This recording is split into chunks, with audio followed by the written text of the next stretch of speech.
one of the things that we viewed as very integral to Florida's recovery was obviously we want to get people to work, we want to start letting people live their lives, but we want to make sure that we were continuing to push forward on increased testing. And we've done that. I think if you look now, Florida is close to 1 million test results. I think there's another 40-some thousand today, so we're going to be pretty close to that. It's interesting, if you look at the different states in terms of the number of cases, the state that's right above us in the rankings is Michigan. They've got several thousand more cases, but we've done 400,000 more tests than they've done. And you look right below us, Maryland, they're only like a quarter or 30% of our size. They've got 3,000 fewer cases, but we've done 600,000 more tests than Maryland has done. And so this has been a priority for us, and we think it's really, really important. Over the last 12 days, each day's test results, we've had more test results over the last 12 days than we did in any other 12-day period, but the percent of tests that come back positive for our new cases has ranged between 0.67% and 3.3%. And so that's a good sign. That means 99 to 97% of people who are testing are coming back negative. And there were a time throughout the country where you had half of the test takers were coming back positive. Never in Florida, but in some of the other places. So we're going to continue to do it. But one of the things that we have found as we have set up a lot of drive-through test sites, of course, we did in Palm Beach 2 sites, Broward, Dade, where we had most of the cases, but also in places like Orlando, now Brevard County, Jacksonville, the Florida Panhandle, Sarasota, Bradenton, Fort Myers, Tampa. What we're finding is that we have the capacity to do at least 10,000 tests a day just from the drive-through sites, but yet we typically only have demand for about half that much. And so we've told people, come if you want to get tested. It doesn't matter your age, as long as you're an adult. If you're a kid, you got to have your parents' permission. It doesn't matter even if you have symptoms. Obviously, if you have the coronavirus symptoms, you probably want to get tested. But please come out and get tested. And we haven't been able to get enough demand to fulfill that. So we're going to continue doing the drive-through sites because I think they're important for people. But one of the things that we've now done with Jared Moskowitz's leadership is walk-in sites, particularly in underserved areas. And so we have several here in Southeast Florida, well, a lot here in Southeast Florida, that's been really good for communities that didn't have access perhaps to the same amount of medical services as some other parts, particularly counties like this that have, a lot of places that are very affluent. And that's been good, and that's been able to get testing. We've gone testing people in like agriculture industry, some of the workers there, to be able to see cases, and there have been cases there. So we want to keep doing that as well. But we also want to do it as convenient as possible for people. And so I want to thank Home Depot and I want to thank Publix for both agreeing to help us make testing even more accessible. And what we're going to be doing, and we're starting here today, we're going to have 3 testing sites in parking lots at Home Depot and 3 testing sites at parking lots in Publix. So this Home Depot here has now this testing site that is set up. And so if you're shopping and you want to get a test, you have the ability, very easy access. You don't even have to leave the parking lot to be able to do it. So we think that that's important as Florida continues to recover, that it's as accessible and as easy as possible for people. The numbers in terms of what Florida's done with the accessible sites is great. We've done about 200,000 tests just at our drive-through testing sites throughout the course of the epidemic, and the walk-up sites, we've done about 40-some thousand tests for that. So that's good. That's about 250,000 tests, which is very, very significant. In fact, we do more tests, we get more test results back in a single day sometimes than some of these smaller states have done throughout the entire course. But certainly if you go over a week in Florida, that's more than a lot of the states have done, which I think is very, very impressive. So we're going to have Home Depot on board. We're going to have Publix on board. You also have 77 new privately run sites with CVS. You have 9 Walgreens sites, and you have 9 Walmart sites. So as the demand has gone down for our traditional drive-through sites, perhaps as people are shopping, they have the ability now to get tested. But we're not going to take resources away from the primary focus of testing, which has been, for us, our staff and residents of long-term care facilities. The state of Florida, through our National Guard strike teams, we've tested close to 100,000 residents and staff members at long-term care facilities. Of course, Florida has over 4,400 long-term care facilities. By doing that testing, you've been able to identify outbreaks before they've spread wider. You've even been able to have time where just one staff member comes back positive and you can isolate them. So we believe that that's something that's very important to continue to do going forward. I know local leaders like Mayor Kerner, Mayor Singer, they understand the long-term care facilities, the risk that you have in those facilities in particular. And the reason why you have more risk there is, one, because you have more elderly population, mostly have underlying existing health conditions, but then you also have an environment where the virus can spread rapidly, close quarters, you have a lot of contact, and so if you have a staff member introduce it asymptomatic, it can spread quickly. So we've got to keep doing this and do the periodic testing of staff, testing the residents, because that's really the best way that we can help save lives. This puts the risk in perspective in terms of with our long-term care facilities. The state of Florida has had more COVID-related deaths in the age 90 and above bracket than it's had in the age 65 and below bracket. And that is pretty stark. So we've got to continue to do that, and we will. I also want to announce today that, or just remind people that we need to be preparing for hurricane season. Jared has been working on a lot of different things. Obviously, how you do certain things with evacuations, if we have the virus still prevalent in the community, is something that is going to have to be a big part of that. But we also want individual Floridians to be prepared.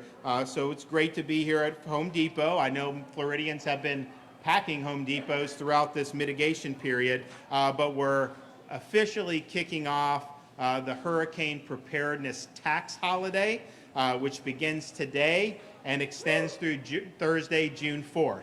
So please take advantage. If you need flashlights, if you need batteries, if you need generators, any other materials through this period, it's all tax-free. And we want people to plan, have a plan for their family, prepare, and hopefully we get spared having major storms hit the state of Florida. But as we know, going through this every year, you've got to be prepared for the storms to come. And if you're prepared, then you'll be able to weather the storm effectively. So I want to thank Home Depot again for having us here. I really appreciate the legislature passing this holiday last year. I'm glad I was able to sign it into law. We're going to do that again for next year as well. But if you need those supplies, now is a great time to be able to get it.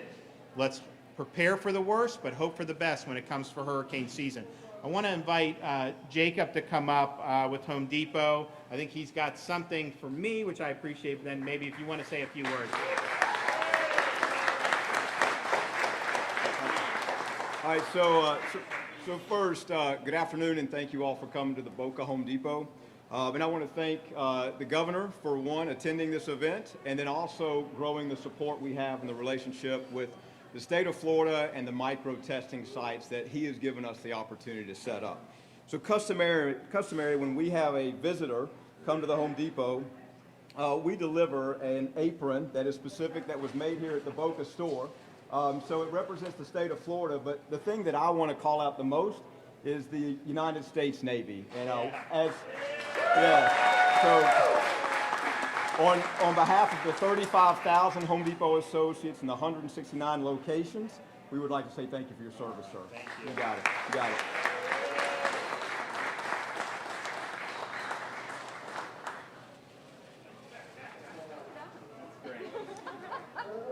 All right, so I'm going to talk about just two topics, a little bit of COVID and a little bit of hurricane preparation, and we appreciate the governor's message around prepare now, take advantage of this holiday.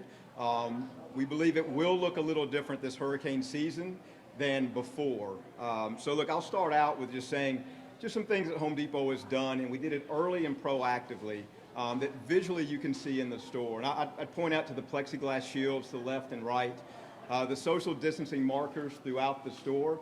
And then I want to call out the yellow aprons that some of our leaders are wearing. We're known for our orange aprons, but these leaders are wearing aprons called the social distancing captain. And these leaders bring to life all of our COVID processes and programs to make sure our associates and customers can really feel what it's like in our stores and to be safe. And then to talk about the hurricane preparation, look, back in the early 90s, Hurricane Andrew hit South Florida. And as a company, that's when we realized that disaster response had to be one of our priorities. And we take that very seriously. Our wish, our hope is that we will not have a hurricane landfall in 2020. But what we want to make sure is that everyone understands that we are prepared.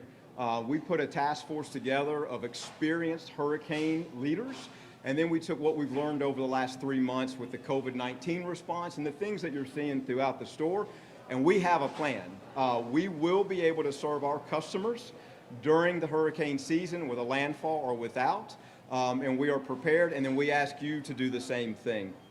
The Home Depot Foundation has pre-fortified our nonprofit organizations with supplies to make sure they can respond as well quickly after a disaster. And as always, we will be here to support our local, state, and federal officials. We've been doing this for the past 3 months by donating masks and donating tens of millions of dollars to local healthcare facilities, hospitals, first responders. And what that looks like in South Florida is $250,000 just here in South Florida. So look, before I hand it over, I would just like to take a moment and thank all of the Home Depot associates, the 35,000 here in the state of Florida, for everything you've done. All right? So with that, I'm going to turn it over to the Florida Emergency Management Director, Jared Moskowitz. Thank you. Thank you, Governor. Thank you. I want to thank the two mayors behind me for their assistance, and I want to thank Home Depot and Publix for helping us start these microsites. So as the governor talked about, obviously we've been doing a significant amount of testing here in the state of Florida. Obviously, the first mode of these testings were these major drive-throughs so that we could get a lot of throughput. And then we opened up those walk-ups that the governor talked about because there were communities that didn't have access. And we now have over 16 of those walk-ups all over the state of Florida. We then went into places like Immokalee and Indiantown to make sure that those folks had access to testing. And so we will continue to go wherever we need to into whatever neighborhood doesn't have access to make sure testing is accessible, because testing is free. And so the division will continue to do that. One of the things we realized, obviously, is that as we get to reopening, we started to see a decline in people coming to these testing sites. And so as we're getting back to regular life, we want testing to be more accessible, as the governor was talking about. These sites are not meant for people who feel sick. If you feel sick, you have symptoms, we're not asking you to come drive here. We want you to go to the testing sites we've set up. But if you're out shopping, if you're out back in society, and you just want to get a test, you want to know for sure, we want to make it convenient. And that's the whole point of these sites. These are retail sites. And we'll see what kind of data we collect. It'll really give us an idea about people who might be asymptomatic, and that will be interesting. We'll help inform people at the Department of Health. And as far as your workers are here at Home Depot and public, essential businesses, they have access to testing now every couple of days so that you guys can feel secure in what you all are doing. The governor talked about the 100,000 tests we've done at long-term care facilities. We now are doing 10,000 tests per day at these long-term care facilities. They've been a priority of ours. It's why we were very early on in closing these facilities, looking at the lessons learned in the state of Washington, talking to my counterpart there, talking to the general of the National Guard out there, because obviously the state of Washington had the first outbreak in the nursing homes, and we will continue to make sure that they are a priority. It's why we're looking at things about helping them with negative pressure rooms and sanitation as well. And so, just last week we opened up 6 new walk-up sites in Opelika, Daytona Beach, North Lauderdale, Miramar, Sarasota, and one right here up the road at FAU. The mobile lab that we have, as far as we still know, we're the only one in the country that has a rapid mobile lab that we've been driving not just to nursing homes, but we'll be using that with the homelessness population because we want to make sure, obviously, that they are getting tested as well. And we will continue to find new and innovative ways as we can drive a lab to a location and get results in 24 hours. The governor has talked about hurricane season. I promise there's nobody who wishes we do not have a hurricane more than myself this year. But we'll be ready. The folks at the Division of Emergency Management are battle tested. You're talking Hermine, Matthew, Irma, Michael, Dorian, and now the pandemic. And so, we'll be ready. We've been at a level 1. It's the first time we've been at a level 1 carrying into hurricane season. And so we've done a lot of hurricane preparation. I've taken our planning cells, separated them out from the COVID-19 day-to-day response to make sure that they're doing hurricane COVID-19 response and the things that they would change. One of the big lessons learned from the pandemic is we have to have a lot of materials on hand. And so we have 10 million masks in reserve for hurricane season. We have 5,000 thermometers, 5 million gloves, 1 million face shields, and we went out and purchased 50 large capacity generators, just in case power restoration takes longer than usual. We're working with the CDC, FEMA, and the American Red Cross on shelter standards. We are also really leading the charge on non-congregate sheltering. That's using hotels as potential shelters. So we've compiled a list of 200 hotels that have signed up to do that. We're going to continue to add to that, and we will provide those to the counties because, as the folks know behind me, evacuations and shelters happen at the county level, but we want to make sure that they have the tools available, whether they decide to use those tools, those non-congregate shelters for COVID-positive people only, for seniors only, or people with underlying conditions, or just general use. The folks behind me will make those decisions, but we want to give folks options because the most important thing, in my opinion, going into hurricane season is that if you live in an area and that area is not safe for you with a hurricane approaching, we must make sure that you feel comfortable to leave your house and get out of harm's way. And we got to have that confidence that we're providing a safe place to go. We can reopen everything, but if you don't have the confidence to go back out, you're going to stay. And so we'll continue to make sure that we're mitigating those risks as we go through the remainder of the period that we're dealing with COVID-19, and obviously as we get into hurricane season. We talk about know your zone, know what evacuation zone. We also want you to know your home, especially in the June and July period when maybe our storms are not major hurricanes like the August and September period. And that may be because if your home is safe for that hurricane approaching, sheltering in place may be the best option for you. And the folks, again, behind me will make those decisions. So if you live in a newer structure or newer house that has more up-to-date code and we're not dealing with a major hurricane, perhaps staying in place is the best case scenario for you.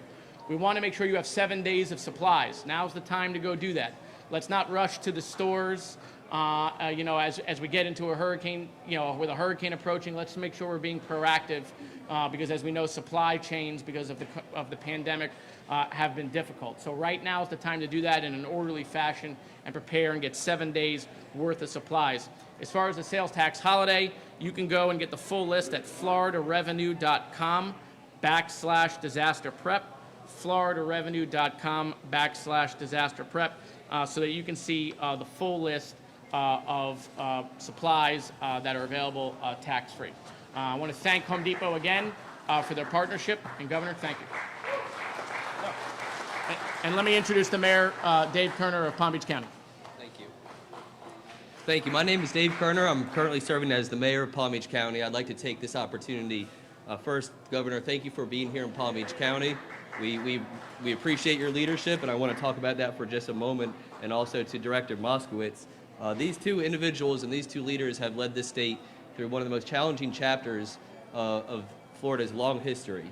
And while we do have a long road ahead of us, we are well prepared and we're under great leadership and we're well resourced. And this is example A of that. A little while ago, the governor moved the state of Florida into phase 1, and we appreciated the deference that you gave the urban counties in South Florida, Governor, Miami-Dade, Broward, and Palm Beach, by separating us out from the rest of the state because we do have very particular and special needs with the population that we have down here. And there came a time when, with the backing of my colleagues like Vice Mayor Weinroth and the members of the Board of County Commissioners, that we contacted the governor's office and we said we would like to move into phase 1 We think we're well prepared. We don't want to let you down, and the community doesn't want to let you down. And you took a chance on us, Governor. You trusted us, and I hope now that you're back here in Palm Beach County, several weeks after Phase 1 has reopened, that you have as much confidence in our community to do the right thing and to stay safe as we have confidence in you and your leadership, sir. And also, Jacob, thank you for that very incredible gesture, both to the governor and to our community, and for embracing a testing site here at your facility. But your employees, your workers, are heroes as well, and they have reemerged into this new society. I think this is the best case example of what is happening in South Florida, how serious we take social distancing, how seriously we take keeping our vulnerable populations healthy, but also getting back into the economic swing of things. There may be a little less demand for testing right now, but there is an immense demand to get back to financial stability in this county, and through the leadership of the governor and DEM, we've been able to find that balance and keep our constituents safe. So there's nothing that I could say that hasn't been covered by our governor and our director of DEM. It's an honor to have you here again, sir. Thank you for the leadership.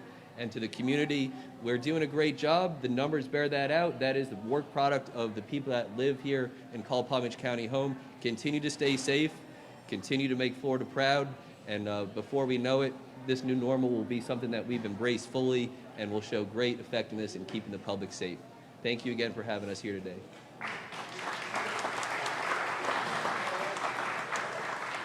Well, good afternoon. I'm Boca Raton Mayor Scott Singer, and I wanted to also thank you, Governor, for your leadership during these very trying times. And thank you, Director Moskowitz. There you are, Director Moskowitz. It's not just your leadership, but your responsiveness of your entire administration and your staff in particular, DEM, Director Moskowitz, has been a lifeline for some of the needs we've had at our city level. Our city is just one of the many who've reached out and gotten responses when we needed, whether it was for smaller things like small business issues or a very hyper-specific issue on our intercoastal waterway, or the bigger announcement last week with testing and a new testing facility at FAU. And that's why I'm so glad to be here today, as I was last week, because testing is going to be essential for the health, security, and safety of our communities, our neighborhoods, and to enhance our recovery. So we're grateful for all that you've done, all that you're going to continue to do, and thank you for your kind words and smart words to everyone to be prepared. This has presented a number of challenges at the local, county, and state levels, but we're very grateful for the collaboration we have from our state, from our county. Thank you both. And at all levels, people working very hard to keep all of us safe. And thank you, everyone in the audience. I can see the many masks here. Continue to take precautions, continue to prepare for hurricane season, continue to be safe. Thank you again, Governor, for your leadership and all your efforts. Well, I want to thank the mayors for the collaboration, and really, Palm Beach has been great working with the county, Broward, Miami-Dade. We really believe that you got to collaborate. It's a bottom-up deal, particularly when you have counties that got a lot going on. We understood that what would be right for Northwest Florida may not be the same for Palm Beach, and I think that was the right approach. I'd also just like to point out, Jared mentioned the mobile testing lab that we did, and this is another example of Florida really innovating and leading the way nationally.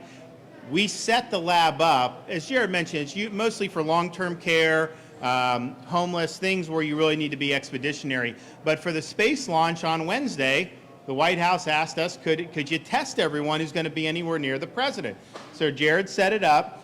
They think they did 75 tests of people who were going to be in. The White House physician was so impressed with it, he went in and got the schematics, and asked for the schematics, was taking notes. They're going to recommend that every state do something like we did with outfitting this RV. And so I just think that that's good. And it builds off some of the other things. Recently, I was in Central Florida with Vice President Pence delivering PPE from HHS to a long-term care facility. Well, Jared has been sending stuff to long-term care facilities for months because we understood early on, yeah, the hospitals need it, the healthcare workers need to be protected, but if you give it to the folks at the long-term care facilities and you stop the spread there, that'll prevent more people from ending up in the hospital to begin with. And so as of this point, we've sent over 11 million masks just to long-term care facilities in the state of Florida. Jared's now sending hundreds of thousands of more gowns. We've done 500,000 face shields, over 1 million gloves. We were doing that I went into the White House and did the brief with the president the one day, and so as we did that, then you started to see FEMA and HHS follow suit because they understood. So I really appreciate the way Florida has really innovated and led the way on some of these important issues, and we are hoping that this launch happens on Saturday. We were all very excited for Wednesday, but these things they made the right decision. But we're on the cusp of, once again, sending American astronauts to space, launching from American soil by an American rocket. And if we're able to do this, the next stop is to the moon again, and then the stop on that is to Mars. And I think the collaboration between the federal government and some of these great new companies is the way to go. And Florida is really going to be at the epicenter for this innovation. And so we really hope that there's a successful launch on Saturday. I know a lot of people were tuning in, so let's keep our fingers crossed. It's going to be a jump ball again, it looks like, with the weather, but hopefully we're able to get it done, and I know a lot of people will be happy. And with that, I'm happy to take a couple questions. Governor, will you extend a moratorium on evictions in Florida? I haven't decided yet. And when will you decide that? It's coming up. Yeah, probably, yeah. I mean, pretty soon. I mean, we've got a bunch of different things that are expiring. We obviously are also going to look at Florida's overall posture on some of the restrictions, and so we'll be having a lot of announcements, I think, over the next few days. Governor, does the state have enough contact tracers to address this pandemic? So this is interesting because no one was really talking about contact tracing 2-3 months ago. But the county health departments, in conjunction with the Florida Department of Health, have done a lot of contact tracing throughout this whole time period. And if you look at why, so obviously Miami, Broward, and Palm Beach, they had special challenges, partially because of the population being more urban, but it was the #1 landing spot for people leaving New York City, and that's just the fact, and so that makes it tough. They were still, though, during that, doing contact tracing. Now, once the epidemic spreads enough, the contact tracing isn't going to be enough to contain it. But we had a lot of counties in the state of Florida throughout March and April where they were doing contact tracing, and they helped contain. Now, these are not as populous counties as here, but if you look at places like Panama City, Bay County, some of these others, they had very modest cases, and part of the reason is because you did do that. Now, there are going to be more that are added because we have the ability to do it, but I just want Floridians to know what's going to be done on that is going to be the traditional public health, call contacts, explain to them that they may have been exposed. We are not taking your cell phone data. We are not doing any surveillance. I think that is way overboard. I think that would absolutely be abused, and so we're not going to do that. We are going to do the traditional methods, which have always proven to be effective, and you'll do it. Part of the challenge, though, is this is not like MERS or original SARS, where you would only be contagious once you really started showing symptoms.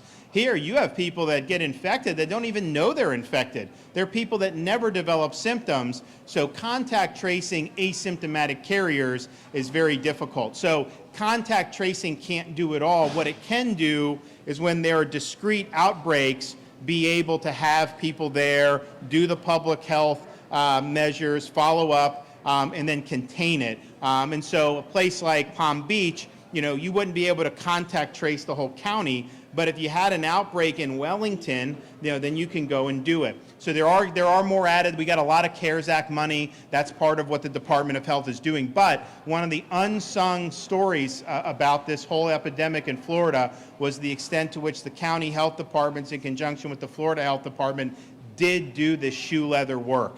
And they did help contain the epidemic throughout the state of Florida from what it otherwise would be. Will the state be expanding the window for evacuation? More than 1 million claimants have been paid. A DEO representative during the lawsuit hearing yesterday even said that he wasn't sure how many of them have been paid in full. While some people have not been paid in full, when will everybody's problem be resolved? Well, so if you look at the unemployment numbers as of the end of April, we were a little over 1 million. We've done a little over 1 million individual claimants, paid out over $3.5 billion. That's more in like the last 8 to 10 weeks than the state paid out cumulatively over the previous 5 years combined. And so you're seeing people get paid. You also have a situation where, obviously the system was, it broke at the beginning of April, end of March. So you actually have people who have now gone back to work who are still getting paid. They're calling saying, hey, I don't think I should get this. And we're telling them, well, actually, you were eligible for these 4 weeks, and so the payment reflects that. So those payments are coming in, and it's just a matter of how it's gotten processed. But I can tell you this, the fact that we have over 1 million is very important, because when this system broke, it was a really difficult situation for a lot of people, and I surged more resources than we've ever done on any domestic issue, I would argue, because I said other than the health, it's our top priority, and so they've been able to do a lot of really good things. So that's going to continue going, and they've been going back and working on, did someone fall through the cracks? Are you making? They've made thousands more calls to try to figure out if someone just needs to tweak the application. So they're being proactive about it. They've worked really hard. We got to continue to do it. Look, this system, I've analogized it to like putting a jalopy on the Daytona 500 track. It just wasn't built for this. And there's obviously an investigation of why the state would have paid so much money for this 4 or 5 years ago. So you're getting under the hood of that, trying to create a really good engine, and they've had some success in doing it. But it requires constant upkeep to be able to do it and process the money for folks. To be announced, yeah. So we're working with Publix and Home Depot. They will announce those. I would imagine you're going to see probably several more in South Florida. Yes, sir.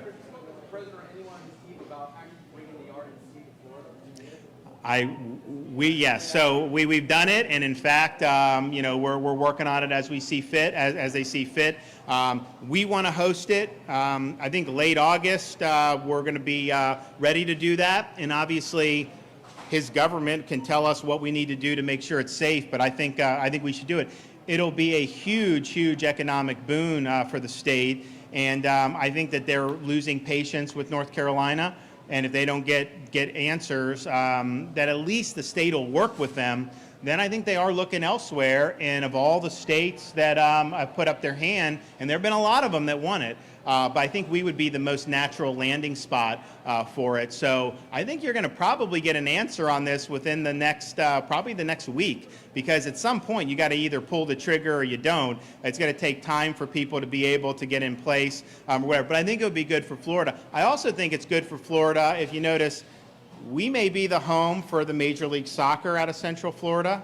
May even be the home for the National Basketball Association. I know they're working with Disney. I've made clear we want to have it. We think it's important for the psyche of the state and the country to get sports back online. And so I think that would be great. If you look at the different sports that have happened since the pandemic hit, you have UFC, Ultimate Fighting was done in Jacksonville. We work with Dana White to get them there. WWE has done their Orlando training site to film their things, including WrestleMania.